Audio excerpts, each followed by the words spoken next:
XJ Talk Show. It's on. Now.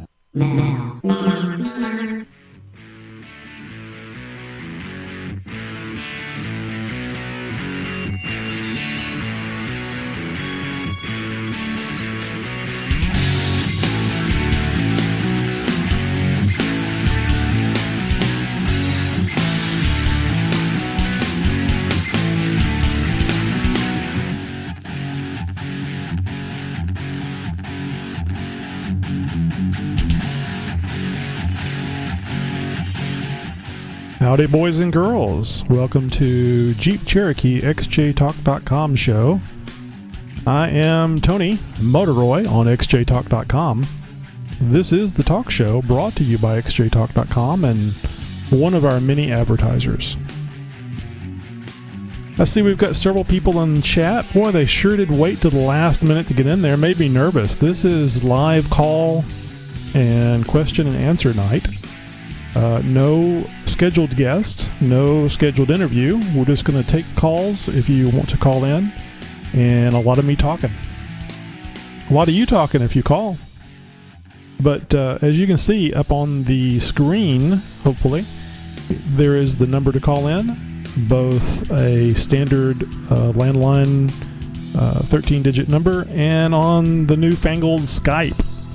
If you haven't added xjtalk.com to your Skype contacts, please do so now. Let's see, who all we got in there? We got Detours, which is Mark, Punisher, which is Paul, Argonard, which is Rene. I had to have help learning how to pronounce both those names. Wildman. And let's see, I think we got some more that popped in there that aren't showing up. There's XJ4IV, who is Scott. And we've got 4 guests, so we'll get going here in just, oh gosh, I guess about 10 seconds.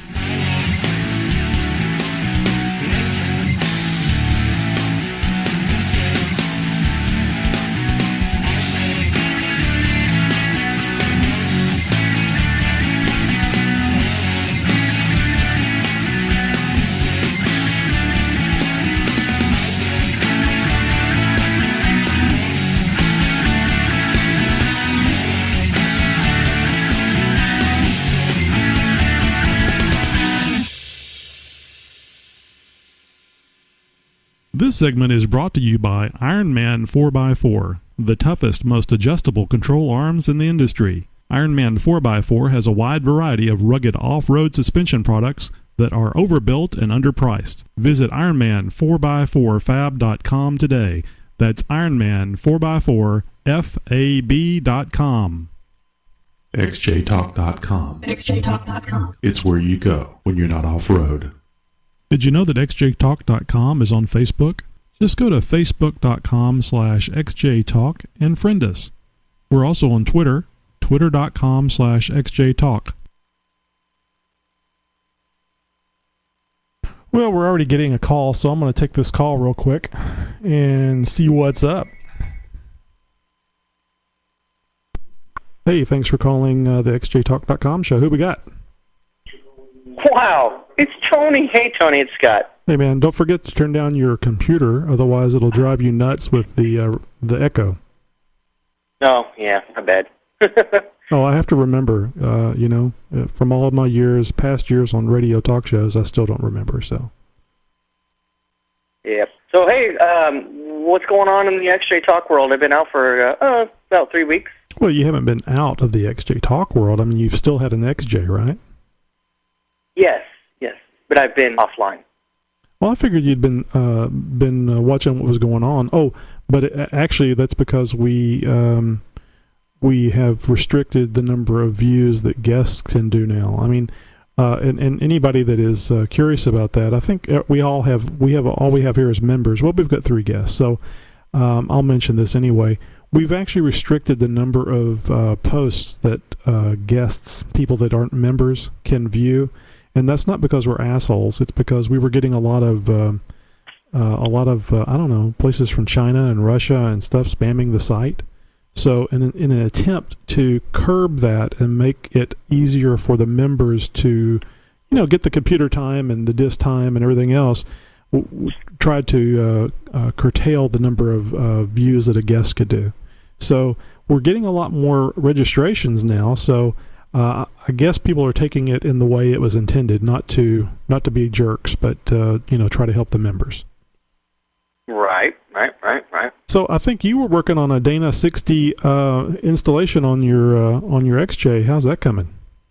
I hit a big roadblock the other day. I opted for a year 2000 F250 front axle, and a lot of people were saying, it's not that great of an axle. Yeah, it's got the Dana 60 strength, but I ran into the issue that the differential was a little too far to the driver's side, so I have to. I pretty much had to scrap the idea of doing my coils, and I'm going to an air shock setup. Waiting on that. Not knowing anything about it, would a leaf spring setup work better? No, because the thing is, going straight down, I don't have any room for a bracket down there. I'm going to actually have to kind of make my own lower control arm brackets as well as shock tabs. So there's really no room for a whole coil bucket. So I'm guessing that that also means that selling this Dana 60 and getting one that would better fit your Jeep would be cost prohibitive. Well, I'm not sure what that means, but no, it would cost more. It would cost more to do that than to continue forward with what you're doing. Oh, well, I really don't have much time and energy into this front axle. All I've done is taken one bracket off of it, really, and then just clean it up. And the only issue is the correct axle. Few and far between, 78, 79 F250, and to find one of those is just dang near impossible, and I'm not really down for that. I'd like to get this up and running by the end of next month. There's a trip to Tennessee Rocks that I want to go to. Well, let me ask you this. Now, I don't know about this from firsthand doing it, but just watching Extreme 4x4, I'm now an expert. I saw what they did on one of their axles. I don't know if it was a 60 or not, but what they did was they took the, I think they had to recenter the pumpkin so it would fit their Toyota or whatever it was they were putting it on. And the way they were able to get away with that was they were able to use axles from a different, similar, it was like another Dana 60, but it was from a different year. So they were actually able to, take the stock axles, and because one was shorter than the original one. And you know what I'm saying? They were kind of able to cut it down, move the pumpkin over, weld it back, and then use the shorter axle. That way it got the pumpkin in line with where they needed it. So I'm wondering if the axles for a 78, 79 Dana 60 would fit that one, but you'd have to cut the tube and move the pumpkin over. Right, and I talked to one of my buddies over here in Houston at Javier's Crawl Shop, or Gulf Coast Crawl Shop. It's also known as Javier's Autos Unlimited. I talked to him about it, and he said in order to get the best deal possible, because I was looking to get that Chevy lug nut pattern and the correct size on the driver's side to where I can actually put a spring mount and everything. He said the best bet, if you cannot find that 78, 79 Ford axle, to get a Chevy axle. Now, granted, the only issue is the Chevy axle is passenger side drop. They said what they can do is cut the tubes, flip the sides, and then cut the knuckles off and put the knuckles back on the correct side. And I said, okay, well, that's all fun and dandy, but how much money are we talking? Yeah, I bet you that's $1,000 at least. Yeah, it was right back up to the same price as getting a Kingpin out of a 78, 79. You can find them. It's just a matter of, are you going to shell out $1,200? Right. So that was not something I was willing to dive into as well. Well, I thought I might get lucky with some of the stuff I've seen and read that was non-specific to what you were doing. Now, this one, you said you were going to use, instead of coils, you were going to use air shocks? Yeah, Fox Air Shocks 2.0s. How would that work? They're a nitrogen-filled shock, and they suspend the weight of your vehicle kind of like air and nitrogen pressure mixed. Right. I'm not sure exactly the science behind it, but I mean, it's just an air shock, but it must be a really heavy duty one to handle the weight of the front end of the Jeep. Yeah, it's actually rated to hold up to 500 psi inside the tube. Oh. That's pretty high. Yeah, I know the old shocks used to fail occasionally. I guess if that fails out on the trail, that's going to be a good situation. Well, the old shocks that failed were they were kind of like rubber bags, and this is not the same kind of thing, because I have the old school airbag air shocks on my Durango just as a load leveler, and those were hard to find. Interesting. But, I didn't realize that. I kind of dissected them a little bit, not took them apart, but I looked them over real good to see how the design worked, and looked at the design of the air shocks, and it's actually going to be it's pretty cool. They're pretty expensive. They're like $215 a piece, and just selling some stuff to fund that, and hopefully we'll be able to get those in the next week or so. And I actually got a good deal today on some tires from my buddy over there at Javier's as well. He's got a set of 37-inch crawler TAs. They're used up pretty good, but if I'm just off-roading it, they'll last me another year or two. Right. And he's selling them to me for $100 a piece. Well, it sounds like you got a plan. It'll be interesting to see how it turns out, and certainly is doing it different than what I'm familiar with. So I like seeing that. I hope you don't have a lot of problems with it, because I know how frustrating that can be. Well, that's the thing with as many Google things as are out there. There's an answer to everything. And sometimes the answer is don't do it that way. Sometimes the answer is you can do it that way, but it's going to cost. And the thing is, I have time more than money right now. Right. So if it's a matter of, wait to find something on eBay, and it might come along once every couple of months, I'm willing to do that. And with the network of people telling me where to find parts and stuff, I'm actually able to get 513 gears for this thing for $139 a piece. So, and they're brand new with a warranty and everything. That's great. And is that something you're going to try to set up yourself? Yeah, I actually did a lot of research on setting up gears, and I feel pretty comfortable with it. I've got a buddy up in Dallas who he set his ring and pinion on his 8.8, and he showed me how to do it and everything, and I feel pretty comfortable doing it. I've got all the right tools to actually do it.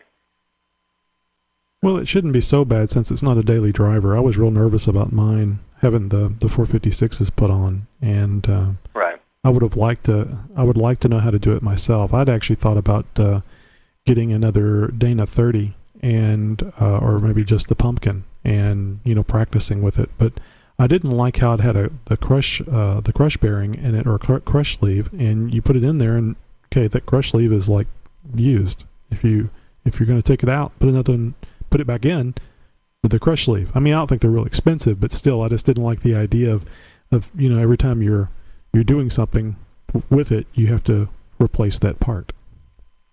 Right. And the crush sleeve basically kind of sets up the depth of how far your pinion goes into the pumpkin. Mm-hmm. And I don't know exactly how many foot-pounds it actually requires, but I know this much. What you do is you torque it down pretty good, and then you put an inch-pound torque wrench on the yoke itself, and you try and turn the yoke with the inch-pound, and when your resistance hits 20 inch-pounds, that's when your preload is set. And then you can start assembling the rest of the axle. Yeah, then there's I think there's shims that go in between there, and if you get that stuff wrong, then your pinion depth isn't right, and the nice little yellow paint doesn't look properly on the ring gear. Oh my God, I was just really surprised. The shims go on for the there's some on the pinion, but they're mostly to do with the right and left play on your ring gear. Right. Actually, I'm getting the Chrysler 8.25 and the Dana 30. I'm doing a mixture of both of them, because it's been a while since it was done, but I stood there for the 12 hours while we were doing it. And the Dana 30 was the most difficult one to set. The Chrysler 8.25 wasn't so bad, with the exception of the special tool that you have to have. But at least that one, you adjust you don't have shims on the side. It has like big bolts that you twist and adjust to get the side-to-side play properly. It was nice that you don't have to use shims, but it was kind of sucky that you have to have this special tool, which we actually made from a long rod and the right size nut. Boy, the nut was huge. Yeah, I don't doubt it. But it was pretty cool. I don't doubt it. But it was pretty cool getting it done. But I don't know that that I would feel comfortable doing that on my daily driver. I think I would have to practice before. Right. Yep.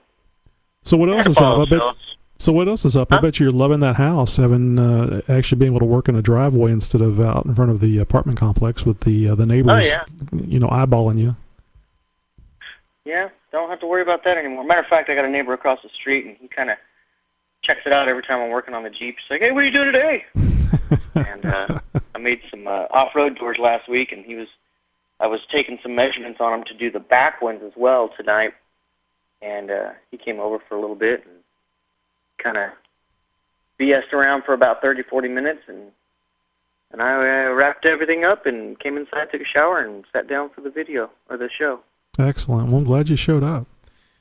Yeah, like I was saying when we started, we only had about 2 people here, and I figured it was going to be a lot of me talking, which it normally is, but I would prefer to have other people saying things that that I find interesting, like your Dana 60 build you've got going. I've just been real interested in that. Yeah, I'm just really ready to be done with this thing. It's never going to be done. No, the axle portion of it. I mean, that's a big upgrade.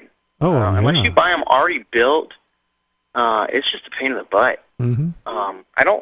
I don't think I would ever do it again the way I'm doing it. I would probably buy the Kingpin and take it to a shop and let them do it, because it's a pain. So, but you're going to be doing something with the rear axle, right? As far as what? What do you got in there now? I thought you had a Dana 35. Oh, yeah, I've got Dana 60s front and rear for it. Ah, okay. Because I think I'd only heard about the front one, and I assumed you just had one. I didn't realize you had them both. No, the rear one is done, I think. Basically, it's drum brakes right now, and if I decide that I want to go disc, which I probably will, that's the only thing I have to do on it right now. Mm-hmm. Is it installed? Drums are good. What's that? Is it installed? No, I'm not going to install it until I get all my gears and everything set. Okay. Basically, I'm not going to install it until I can wheel it out of my garage. Yeah, that makes sense. And go full wheeling. Yeah, that makes sense. So, well, I don't want to take up everybody else's time. I'm sure we got a few other guys that want to probably give a call, and I don't know. I don't know if your phone's ringing or not, but I don't want to take up anybody else's time. Yeah, nope, everything is nice and quiet. I sure appreciate you calling in. My fear is that you'll be the last caller, so I don't want to let you go. Come on, guys. I don't want to let you go, but then again, I'd like to, give somebody else a chance too. So it's going to be one of those leaps of faith. Tell you what, if nobody calls, you just tell me to call back, and we'll shoot the crap. Right. Well, I know I got 2 people I can count on, you and Rene. All right, man. Thanks for calling, and hey, keep us updated on that Dana 60 build on your for your XJ.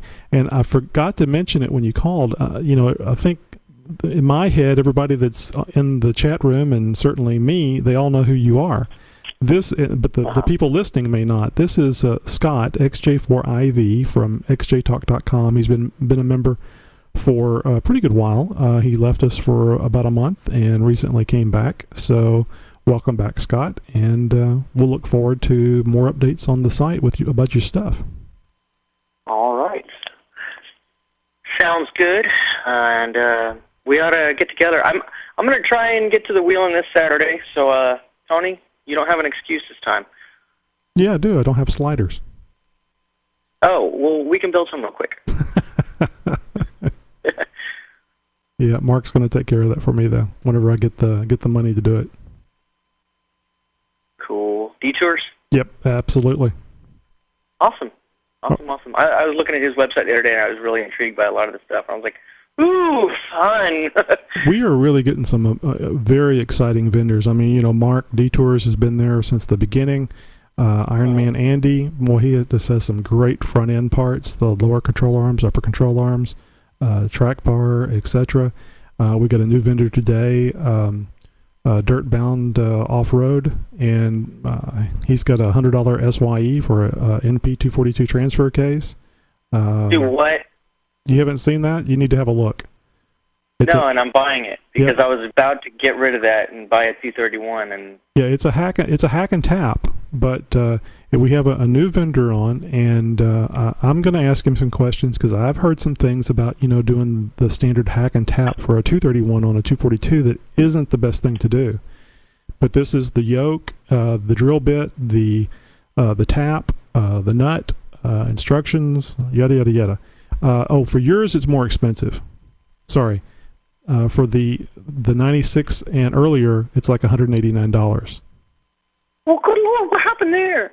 It's because there's a different rear housing on it, I'm sure. Exactly, because it comes with a piece that bolts on there. It's very nice. It looks great, but there's a couple of additional pieces, a seal and that housing part that goes on there.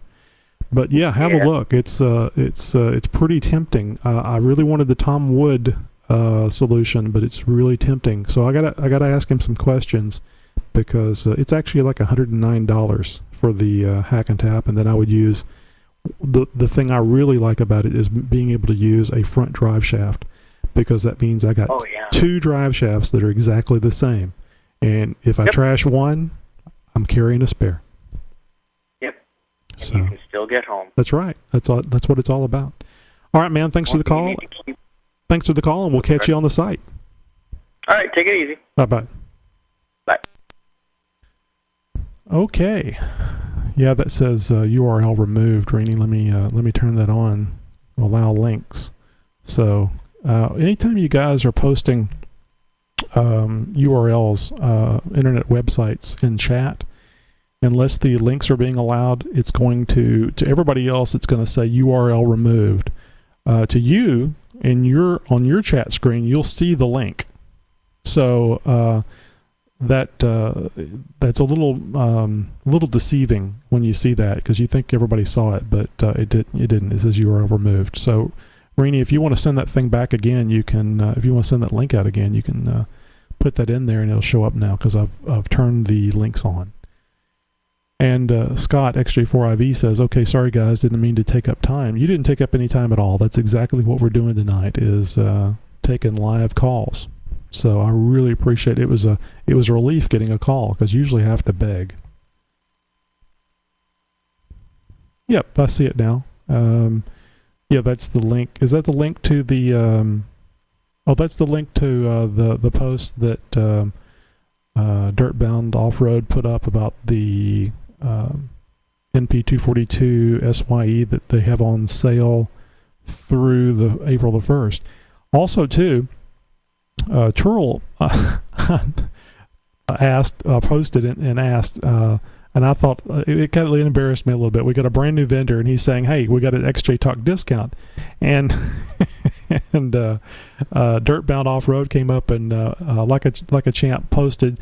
Yeah, he goes, let me get it set up. It'll be XJ Talk, and it'll be a 10% discount. I mean, 10%. That's a great discount. So, if you're not an XJ Talk member, join up, get in there, and look at all the goodies he has. Actually, he has a 3 electric fan set up, 3 10-inch fans that's supposed to put out 4,600 CFM. And he even has a couple of controllers that he will sell with that. Anyway, just the fans themselves are $149. So that might be a real possibility for my Jeep, because I've been trying to get my cooling problem on the highway, the little heating issue I have, a little overheating issue I've been having.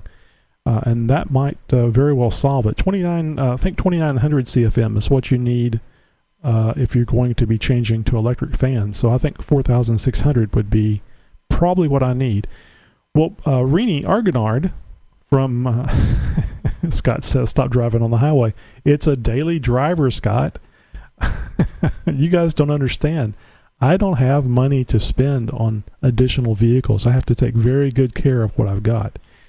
So every time I go out off-road, I really enjoy it. But every time I go off-road, I'm wondering what it is that I'm going to break and how much is it going to cost me. I mean, I'd be hard-pressed to buy another tire.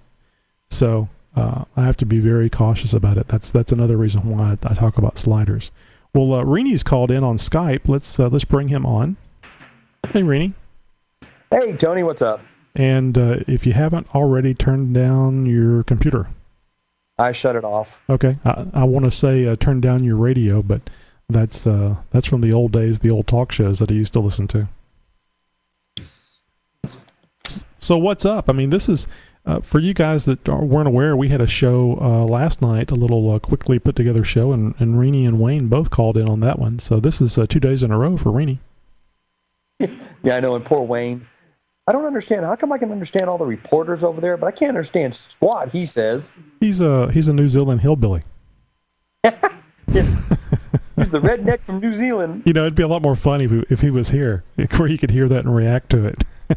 Oh, I know. Well, he shows to be on Skype, but I've tried to text him a couple times, and he hasn't answered. Yeah, there's no telling what's going on over there. Hopefully it's nothing bad. I mean, I think they're just nervous about things that are going on. Of course, I remember him saying this coming weekend they're looking at the Moon Man, the non-scientific Moon Man is calling for another major quake this weekend there in Christchurch, New Zealand. So we will see. Hopefully they won't have it. I tell you what, with all these, with the big quake there at Christchurch and the two big quakes at Christchurch and now the 9.0 in Japan, my goodness, it kind of makes you wonder what the hell's going on. And of course, there was the one in Sumatra in 2004. I mean, 250,000 people died. And I'd heard reports, early on, that in Japan they were suspecting that there might be close to 90,000 killed in that quake. That's horrible. Well, you know what's pretty amazing about all that?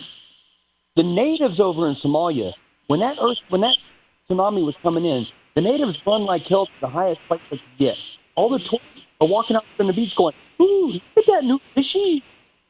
Well, if you think about it, the tourists don't have any idea. I mean, especially if they're from California. I mean, what do you have to expect from California earthquakes? I mean, generally speaking, it's a little rumble and that's it.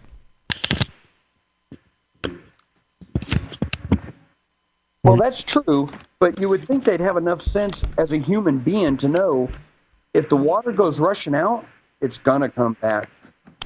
My wife was showing me, I forget what she was watching on the U-verse, but she stopped it and wanted me to watch. And basically, this little girl and her family were on vacation over in Sumatra, and Tahiti, I guess, is where they were actually. And she saw all the warning signs. She had just learned about it in school, and they were on the beach, and she sees the foam in the water going out, and the two adult parents and her siblings are all there on the beach, and she sees these warning signs and says, "Hey, I learned about this at school. There's a tidal wave coming." And they're like, yeah. And she says, "No, we need to leave." And I think they made it to safety with about just a few minutes to spare, and they almost certainly would have been killed, the entire family. So it's not that people can't recognize there's a problem. Most of the time when people see something unusual, they go, "Ooh, look at that." I mean, as I was telling my girls, that whenever you see something unusual, think about it. What could this mean? I mean, we saw it here recently on the Japan tsunami. There were people, you remember that scene where the boats were going under the roadway? It was cars and boats, I mean, huge boats.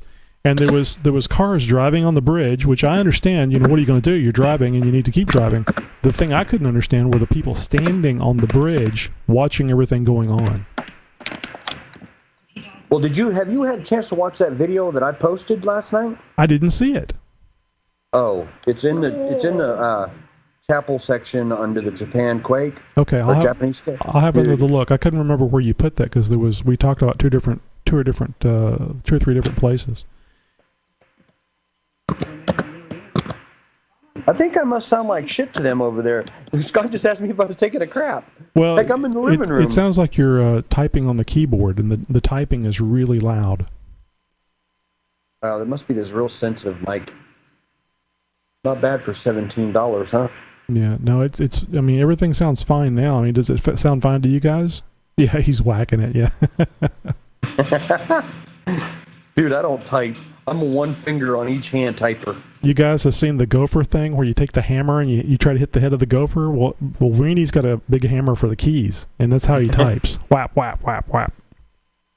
Yeah, pretty much. I'm not typing in English and all that is not my favorite subjects. Well, we're glad that you stick with it because we always get some interesting posts, and you get the job done, and actually you get quite a few posts on there. So really appreciate that. Yeah, I don't even know how many posts I'm up to anymore.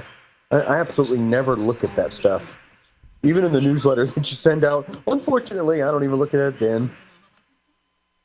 Yeah, you know, the thing that surprised me, down at the bottom of the forums page, it shows the top chatters, the top chat box chatters. And right. I was real surprised that Dalton 4x4 is by far the leader. Oh, by super far. I mean, it's like, let me see here. I'm going to go to it real quick since I'm sitting here looking at it. It's like he's 1,000 over everybody. Yeah, I was amazed. And I figured he was talking to Jamie. But Jamie's post, well, he may be, but Jamie's posts were chat box counts weren't nearly as high as his.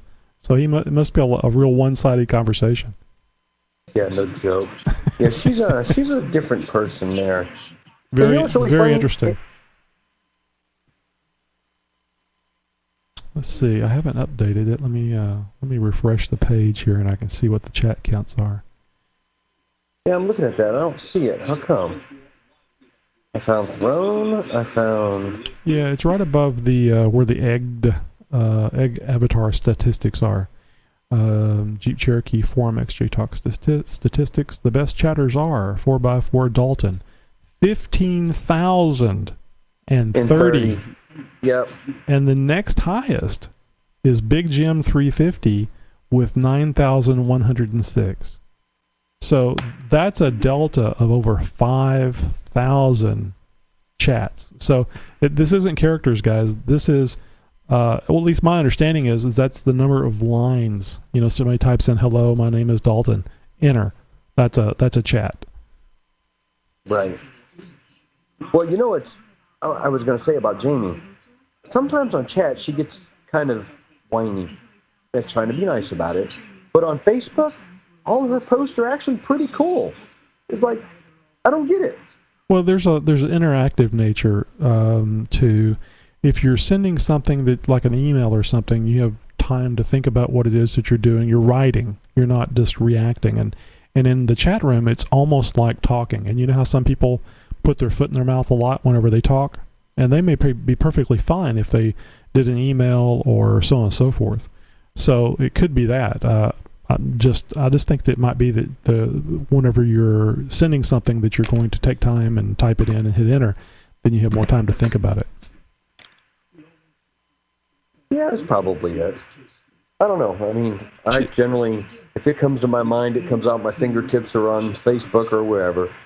I don't generally have a big filter between brain and mouth.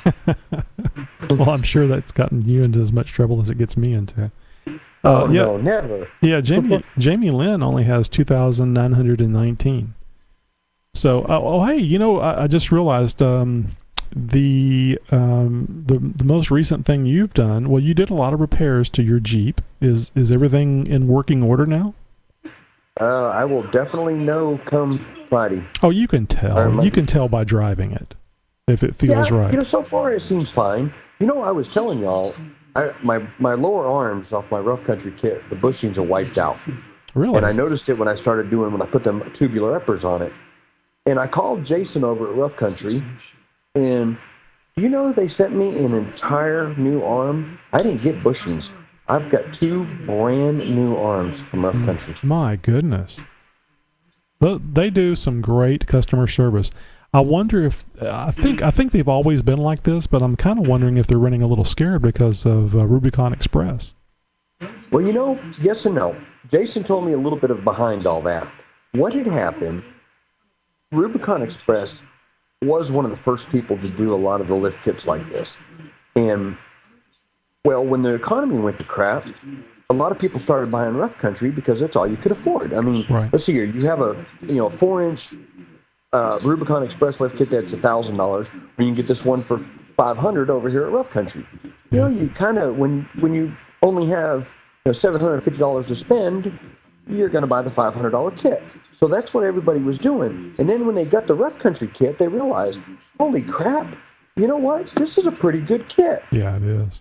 And then when the money started coming back in, they were still going, of course they, like you and I and Big Jim and all of us that run Rough Country, I mean, all of us brag about it to everybody who will listen. Yep. And that goes a long ways. Well, I trust yours and Jim's and Scott's opinion, and when we go off-road and you tell me my Jeep is doing well, that it's articulating well and going through things, that's all I have to go by. I mean, I just have the one Jeep, my experiences with the one Jeep, and as far as suspension system goes, it's Rough Country. I mean, the only other vehicle I had was an 83 pickup, and I think that it was a Rancho kit, but I mean that was leaf springs on the front, so it's kind of a totally different animal, and it was a full-size truck too. So articulation was, was it pronounced properly? I mean, I had no idea. So as far as I can tell, the Rough Country lift is great. Now, the only thing I can tell from what people talk about is the Rubicon Express stuff has a much better ride. That maybe the stuff is a little softer, so that whenever you're on the road, or I guess even if you're off-road, if it's very bumpy, you're not going to feel those bumps as much. Now, in my one-dimensional head about off-roading, or even on-road with a lifted vehicle, what do I care about the ride? I don't have back problems. It's a God, I want to say Big Jim's favorite word, it's a 4-wheel drive. Come on. Exactly. If I wanted to ride like a Cadillac, I'd buy a damn Cadillac. And the Cadillac is a great explanation for how I view Rubicon Express prices, because that's what it is, Cadillac prices. Yeah, and everybody who has Rubicon Express loves it, and I have no experience with them whatsoever under any of my vehicles, so I can't say. I've had Tough Country. This is my second time to deal with Rough Country. I've had a full Ranchero suspension. I've had Super Lift. I've had Skyjacker. And I'll tell you what, out of everybody's lift kit I've had so far, I've had more problems out of my Rough Country. I will say that. I've had 2 shocks go bad. I've had the lower arms, the bushings go bad. And that's about a year's time. But well, you beat the hell out of it too. Oh yeah, I beat the hell out of my Jeep. I'm never going to deny that. But in the same breath, yes, I've had problems, but they've never, ever, ever given me 1 ounce of, why this, that, blah, blah, blah, about repairing it or replacing something. They just send it to me, no questions asked. Well, they treated me the same way with my bent track bar. So. Yeah, I'm with you on that. It's like, you know what? You could use the same thing to use in AutoZone. Well, yeah, I put my starter in there and it went bad and they gave me a new one. But the catch is, I've done with AutoZone, I put the starter in there and never started the friggin' car. So, I beat the hell out of my Jeep. I wouldn't expect anybody's lift kit to live under what I've done to my Jeep. Well, this is like the same discussion we were having about the winches the other day on the site. The only thing that makes me nervous about a cheap winch is I don't have experience with it. Now, indirectly, I have experience with a cheap winch. So you're typing again. Sorry. Where's the microphone, by the way? On my ear. I mean, it's like a headphone set. Kind of like what you're using, but cheapies. My goodness, I thought that might be a desk-mounted thing or something, because that typing is probably as loud as you are. That's amazing. Anyway, I have experience with the cheap winch through seeing what you've done with yours, and when we've been off-road together, and of course the stuff that I see that you put up on the site. So I feel a little bitter about it, but I haven't gone through the same stuff, and I think that's what, with the rough country, that's where I am as far as I don't mind the potential problems with the rough country, because I've gone out and done some fairly rough things with mine, and yeah, I bent something, but it took me 6 months to figure out that I bent it. And it's not because I'm dumb, it's because it just turned the steering wheel a little bit, and I went home and adjusted the steering wheel, and I've been driving it. So... No, Scott, I'm not licking the mic. Hey, Scott, you asked me a question. No, I do not have my proof of purchase on my rough country anymore, but every time I give them my phone number, they find me in the system, and that's all they ever asked for. They've never asked for a picture. They've never asked for me to return a part. Nothing. They've always just said, hey, man, we'll take care of it. It's in the mail. That was a little different for me, Scott. Actually, the guy that I spoke with, I think his name was Chris, he joined XJ Talk the same day that I spoke with him, or chatted with him online. He wanted a receipt, and he wanted a picture.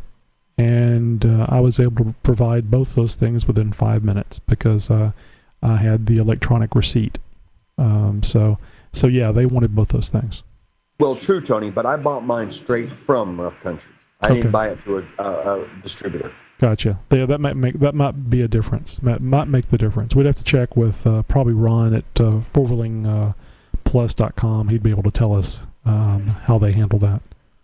Well, and by the way, Tony, I was going to just tell y'all, my winch issue was not my solenoid. I melted the battery cable, and I melted the battery terminal off of it. Really? Yeah, I found that the other day. When I was fixing the winch, I had actually pulled the cable loose, and as I was pulling it loose, I noticed what I had done.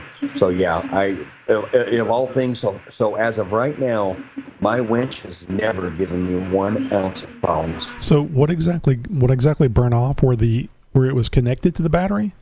Where it was connected to the battery. What I had done, I have aftermarket cables on my Optima battery like everybody else, and you know how they have the spot where you can, like open it up, 2 7/16 nuts, you open it up and you put the cable in there and you tighten them down. Well, I don't use that. I actually use the bolts and put new ends on my cables and tighten them in the bolts. One of them ends had literally melted off.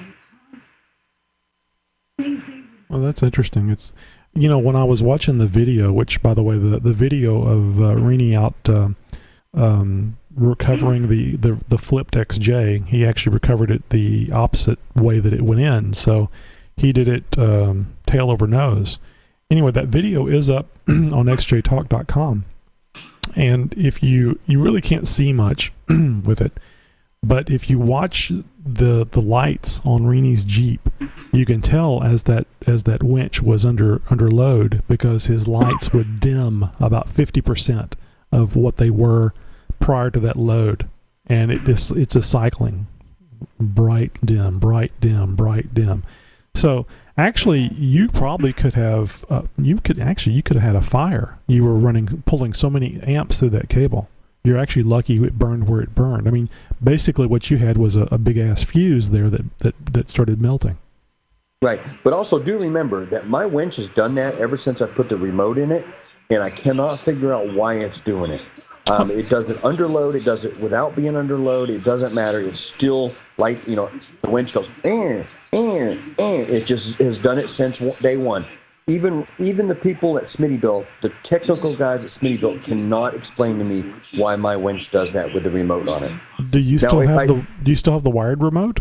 Yes, I have the wired. If I run the wired, it works perfectly normal. But with my just little remote, it does that, and it's just something that I deal with, and it's never given me 1 ounce of problems because of it, and I don't care if it does that. I mean, Well, I wonder if we could get Big Jeep and his friend back there to flip that Jeep back over, and we could try it with the wired remote and see if you had the same problem. well, you know what's funny is that following weekend, the weekend of Mudfest, I actually had to turn a Samurai over. I had a recovery to go pull the Samurai back on its wheels. So yeah, 2 in like less than a week. Hey, speaking of turning over a Samurai, did I think there was some chat on the a post or two on the XJ Talk site about the cover of the Quadratec catalog, and I didn't catch it. I was just looking at the Jeep and actually that bumper that's on the Jeep, but the young lady that is the model that is pretending to winch out a vehicle, that vehicle they're winching out, I guess, is an H3 Hummer. It sure is. I like that little dig. That's kind of cool.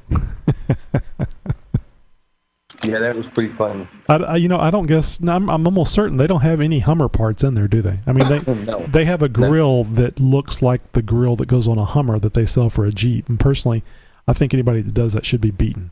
But of course, that kind of goes against my rule of whatever you want to do, it's your vehicle. It's still making an XJ look like a Hummer. It's just sacrilege to me. Yeah, it's kind of gay. But I bet me and Big Jim know some people that'd be willing to do that, don't we, Jim? I know you're out there somewhere. Yeah, he's there. Let's see that he joined. Well, Rene, you want to stick on here and try to answer some of these questions? I've got the questions that people submitted for our Performance Distributor FireWire 4.0 kit giveaway, and I thought I'd play them on tonight's show, at least as many as we can, and try to answer them. They've been waiting quite a while for answers. Yeah, some of them are actually pretty cool, and I've got to admit, I voted for the ones that I thought were the best, but with Ordens, I don't know how to pronounce his name. I think it's Orderdeen, just because it's Okay. Orderdeen or Dene. So I think it's Orderdeen.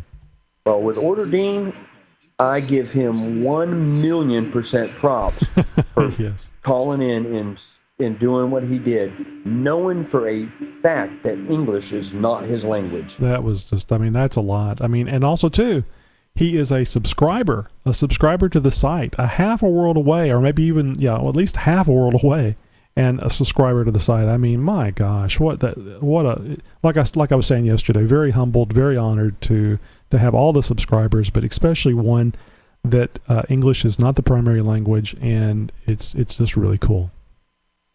Tony, on something like that, I'd be willing to bet if you put it to a vote, it would be a definitely do it. Give him a consolation prize of a T-shirt or something. Come on. This is a guy who he tried his damnedest on the promo and the question. More props to the guy. Hey, he may not need a consolation prize. The voting's not over. Well, no, true. But even if it doesn't vote in his favor, I say consolation prize just for doing what he did. I was so impressed. Yep.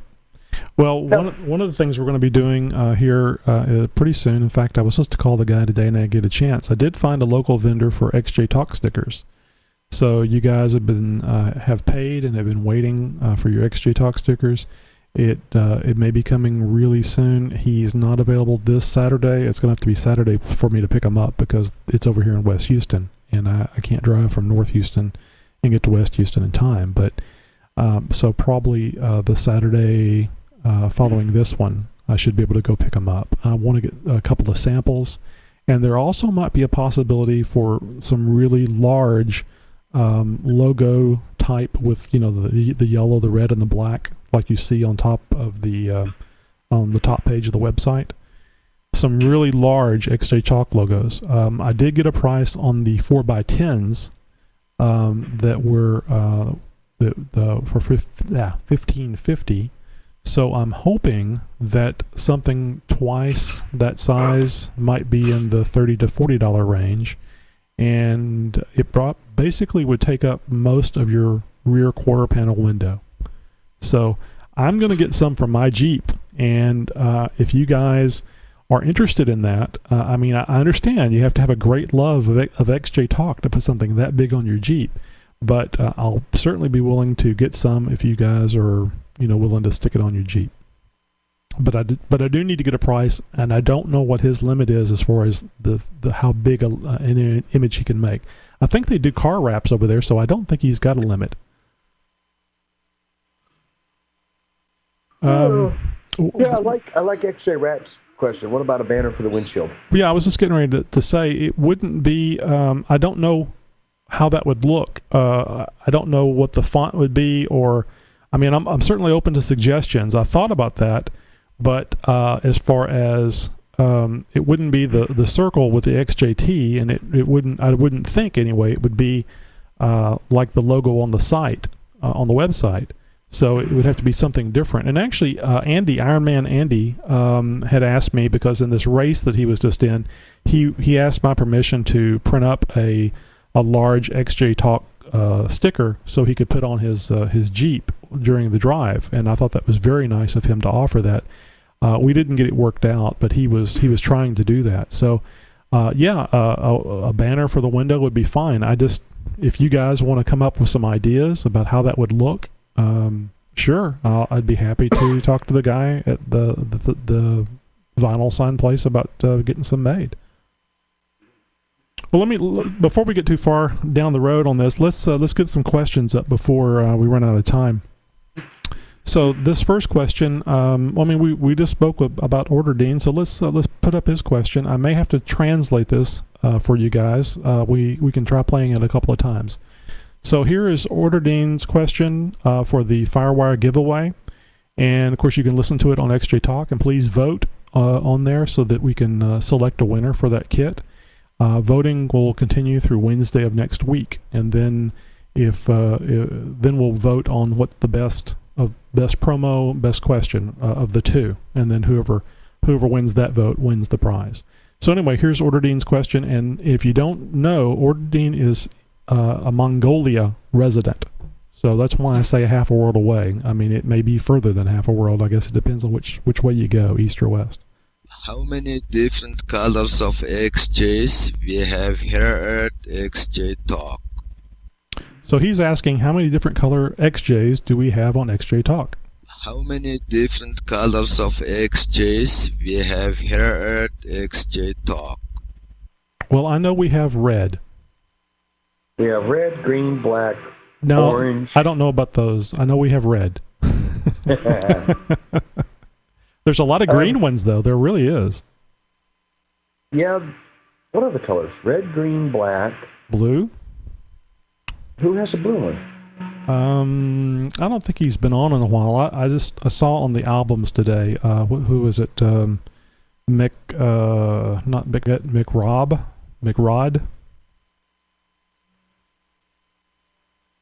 Who has a white one? Punisher? Paul? Well, hell, Glenn has a white one. That's right. Glenn has a white one, so we definitely have white. Got a beautiful 98 white one. Well, he actually drives his worse than you do.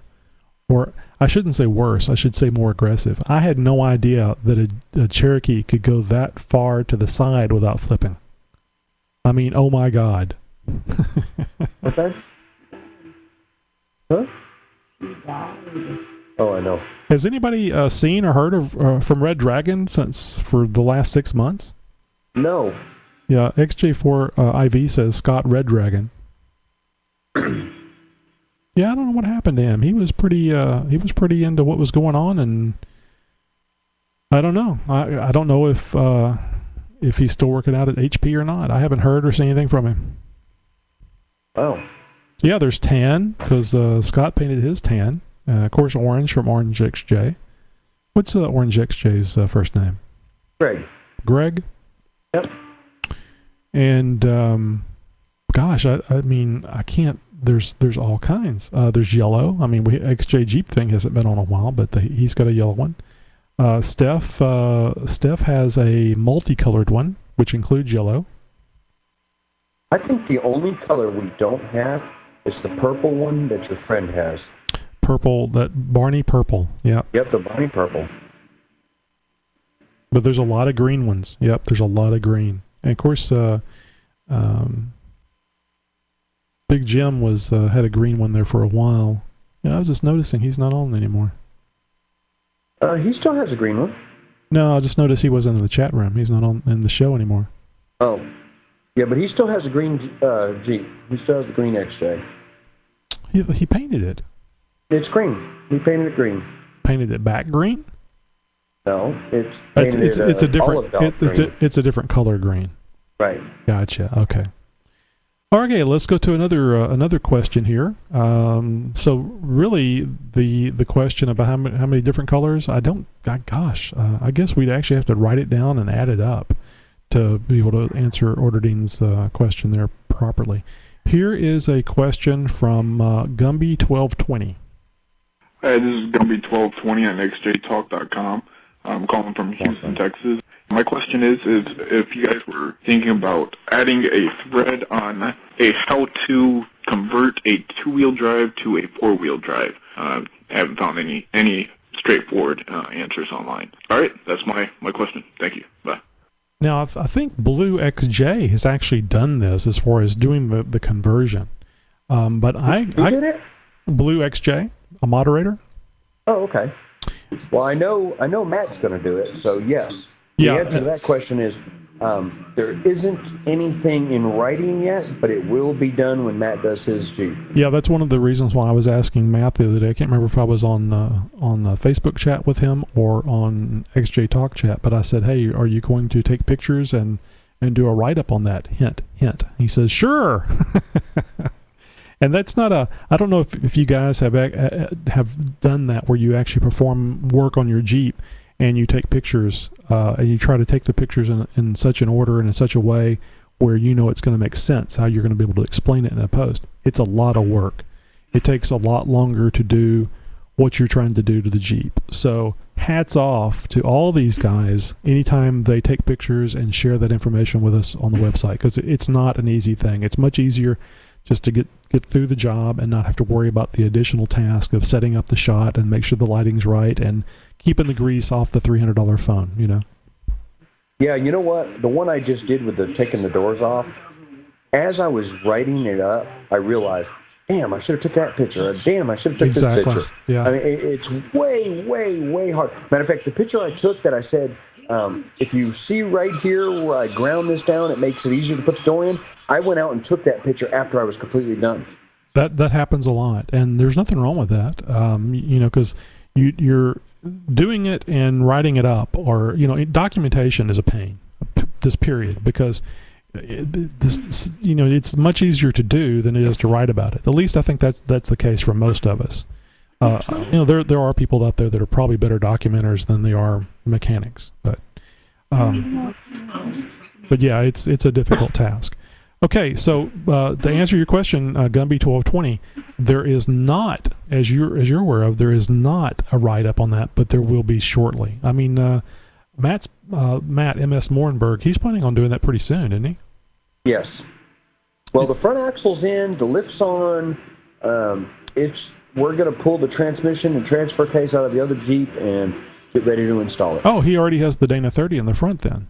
Yeah, the Dana 30's been in it since he bought it. Oh, okay, gotcha. Well, at least when I wouldn't look at the Jeep and shake my head about, no, it's a two-wheel drive. It's beneath me to even think about waving at. So I would be fooled. I would see the pumpkin and four-wheel drive. Hey, how you doing? Okay, so because I am a Jeep snob. Okay, so let's see. Let's go to Dalton 4x4's question. This is also another FireWire question submission for the FireWire contest. Hi, this is 4x4 Dalton from Virginia. I was wondering, I'm getting ready to put the lift on my XJ, and what are the possible signs of a death wobble, and what are the best fixes for a death wobble in y'all's mind? Thank you much. Later. Really simple, Tony. What are the possible signs of a death wobble? When you get it, you will never, ever, ever forget it. Well, your fear of death. You think you're going to die. The steering wheel will jerk left to right, out of your hand. I mean, you'll be going 55 or so, and you will come to a stop to make it go away. Oh, yeah. You will never forget it once you get it. And the way to fix it, replace all the wore-out crap. The only way to fix it. Yeah, it really is. Bushings, track bar, knuckles. I mean, I guess the, what do you call the things on the knuckles? The ball joints. Yeah, the ball joints on the knuckles. It can be a problem. Correct me if I'm wrong on this, but it's all that stuff on the front end that gets old and can get loose. And I would say, I'm sorry, go ahead, Tony. No, that's it. Go ahead. I would say out of everything that I've read and everything I've seen and everything I've experienced myself, the number one cause of death wobble is a bad track bar or something in the track bar system. Right, the bushing always. And really the stabilizer doesn't do that much as far as curing death wobble. So I think a lot of people, they look at that and they say, oh, there's a shock there, and the way it's connected, that must be there to stop the death wobble.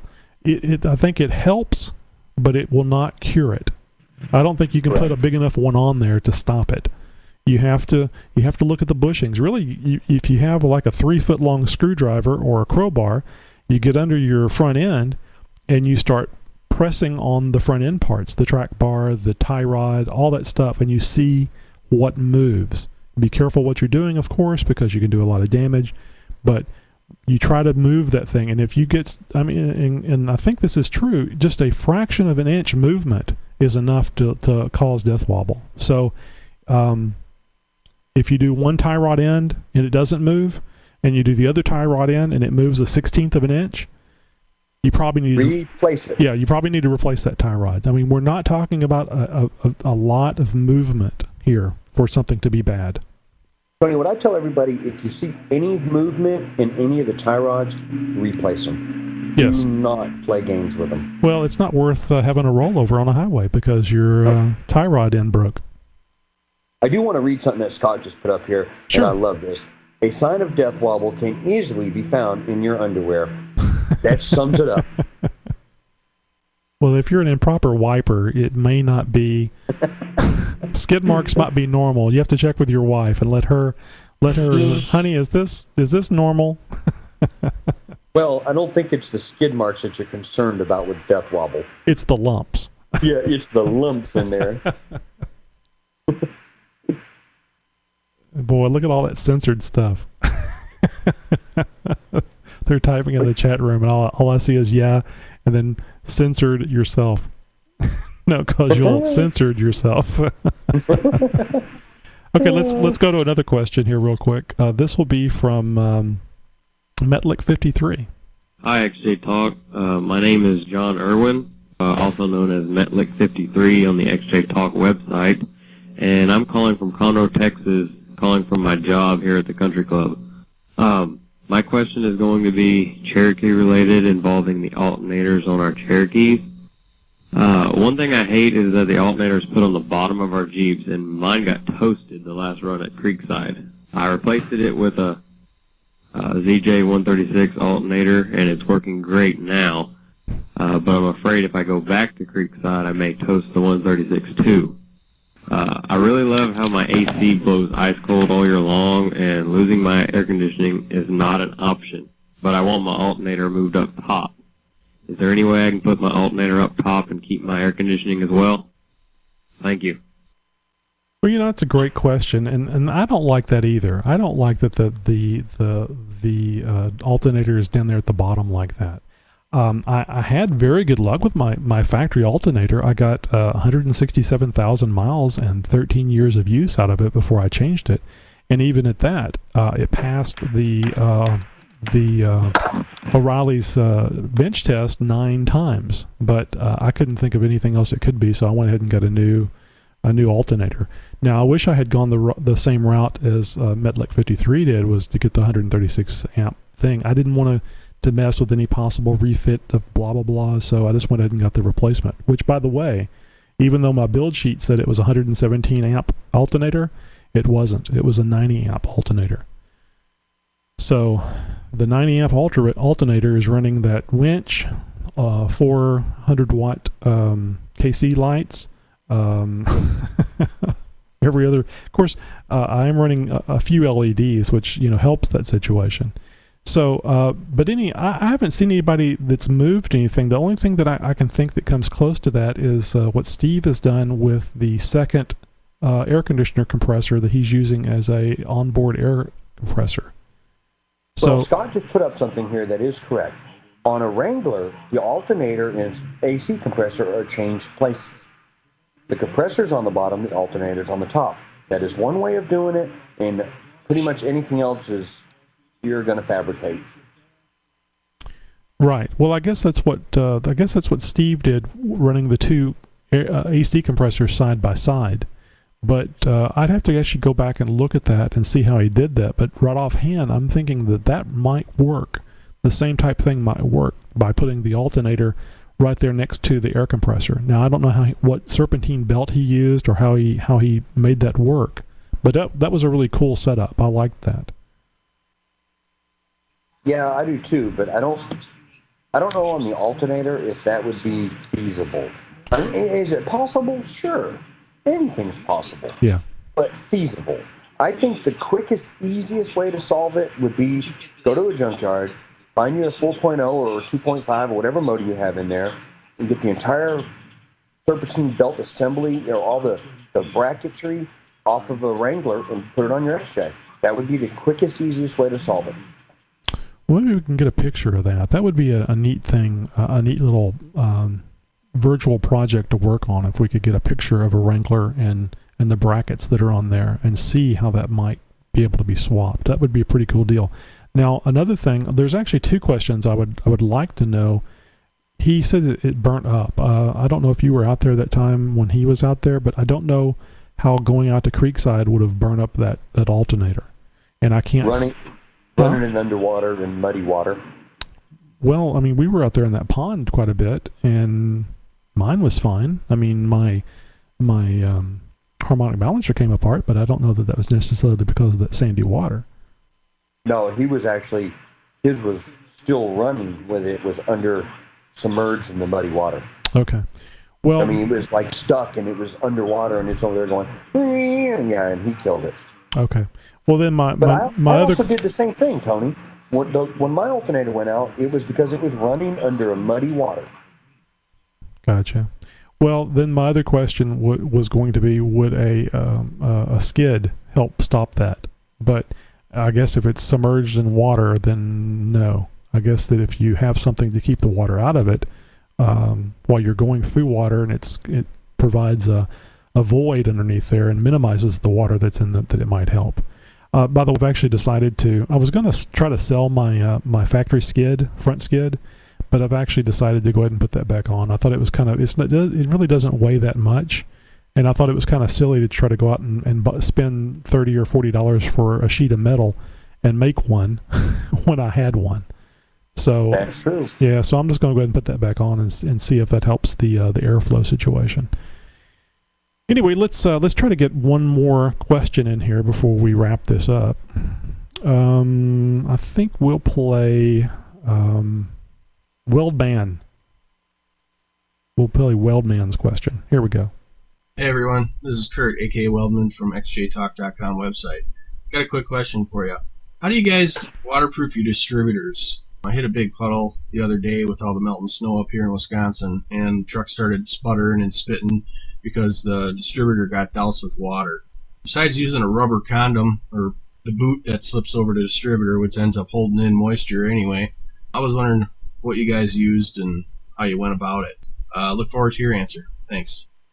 So I guess there's some dielectric grease and stuff that you can put in them, can't you? Isn't there a way to waterproof the distributor? Dielectric grease around the bottom of the distributor cap, and then on all the plug wires. Number one, get good plug wires. You don't have a problem with them. And if you do have a problem with them later on down the road, the stuff that you spray on your tent that waterproofs it and you spray on your shoes and everything? Spray the hell out of everything with that. It will waterproof it. And Glenn, XJ Rat in the chat room says VO5 hairspray. Oh, yeah. I'm sure that would work just as well. I'm sure pretty much the same stuff. And I was mentioning earlier that how he drives off road. I now know how he keeps his hair in place in those radical moves. I think he's making fun of you there, Glenn. His hair was perfect. Yeah, and any of the stuff that you would be applying, I would assume that after you've gone through water, it would need to be reapplied if you wanted to make sure that it was continuing to be continuing to do the job of waterproofing. Because we can hit water pretty high speed, and that's a lot of pressure being forced up in there, and it's going to push that grease or hairspray or what else was there? 3M or Scotch Guard, all that stuff. It could affect. Well, with the tent spray, the stuff that you spray in your tent, I've done that a couple times on my Fords because they were notorious for getting water in the distributor. There was a distributor sitting up in front right by the radiator and by the fan. I would spray it one time and wouldn't have to spray it again for months. What is that? What is this stuff? Weekend. What is that stuff? I don't know what you're talking about. If you go to Academy, it's a waterproof spray that you spray on tents. Oh, I'm thinking of window tint, like the stuff that makes the glass dark. Yeah, no. You spray it on. It's a waterproof spray that you spray on a tent. Makes your tent more water resistant and more waterproof. Gotcha. You spray that on there, and it works like great. Yep, tents. Yep. Not the female part tents, and not the tinting on a window, but the tents like you sleep in. Okay, well, we're about 11 minutes over. What do you think? Another question or wrap it up? Up to you. Non-committal.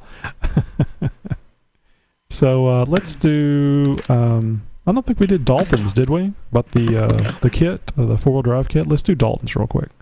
Yeah, we did Dalton's. Did we do Dalton's? Oh, that's right. His was the Death Wobble. That's right. Who else do we have here? Well, we'll do Green Chevy. Hi, this is Green Chevy, and I'm calling from Joshua, California. My question is, where did Jeep Cherokee get its name?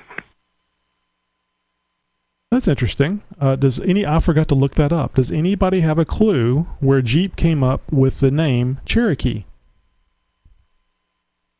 Got me on that one. Don't know. I mean, that sounds like a Wikipedia question. Wikipedia. Yeah, Scott, the question was, Green Chevy wanted to know, does anybody know where Jeep came up with the name Cherokee for our vehicles? Yeah, I'm sure it's an Indian thing, but what was the story behind that? I mean, there's Wrangler, there is a Comanche, the MJ Comanche, so I can see there was an Indian type naming convention there, but it's kind of interesting. I guess the Cherokees, as a people, their warriors were brave, and they were able to go anywhere. And I don't know. I don't know. I'm just guessing here. Yeah, I don't know the answer to that. That might be something worth looking up and putting it on there. I'll have to make a post about that and see if I can get an answer, and we might get as many responses as there are ideas as to how it came about. But it's a pretty good question. Where did it come? We just accept that's what it is. It's a Cherokee.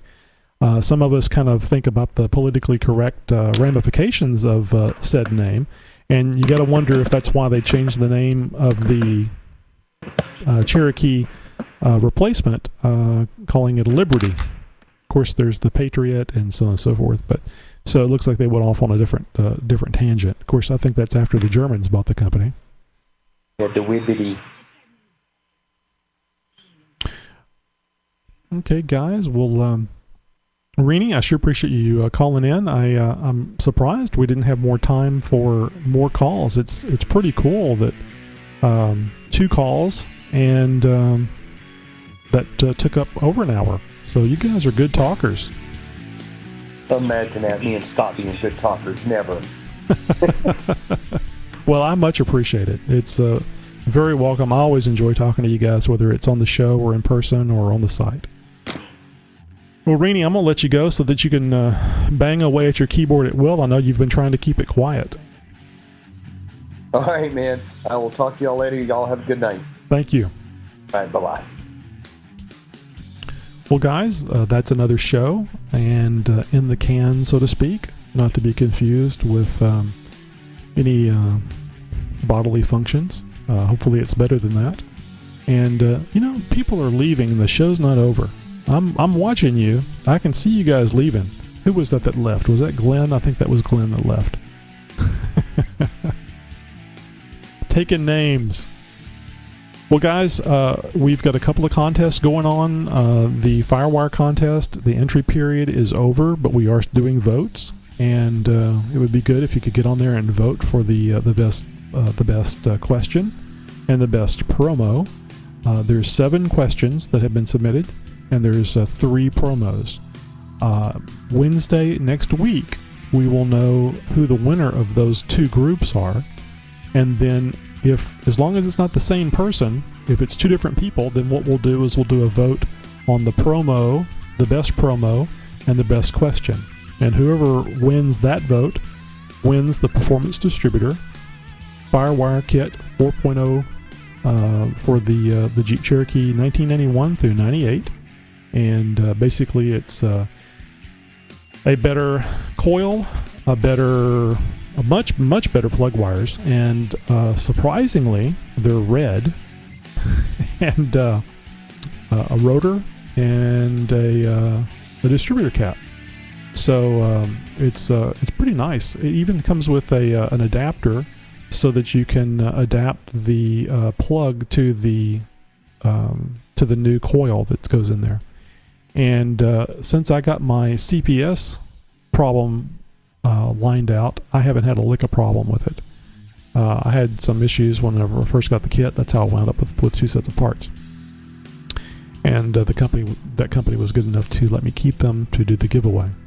So the other contest we have, and that one's going to be going on through, I believe, the 28th, is, and I've just drawn a blank. What is that contest? That contest is, I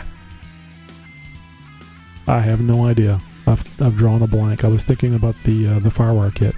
Anyway, we have a contest section, a contest forum that you can read up on those. Get in there and apply so that you can still win.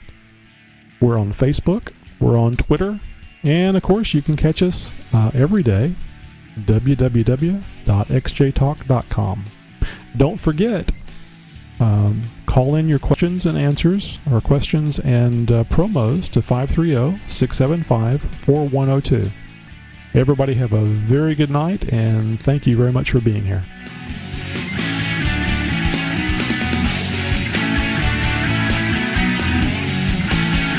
Yeah.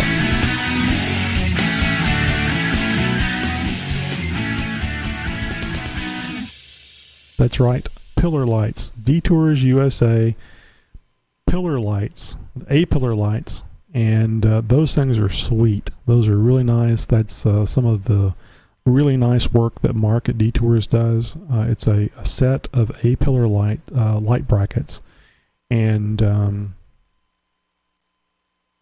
it is it's I forget what you got to do for the contest now. I am drawing a blank. I guess it's because I'm trying too hard. So guys, have a very good night. I'll see you later.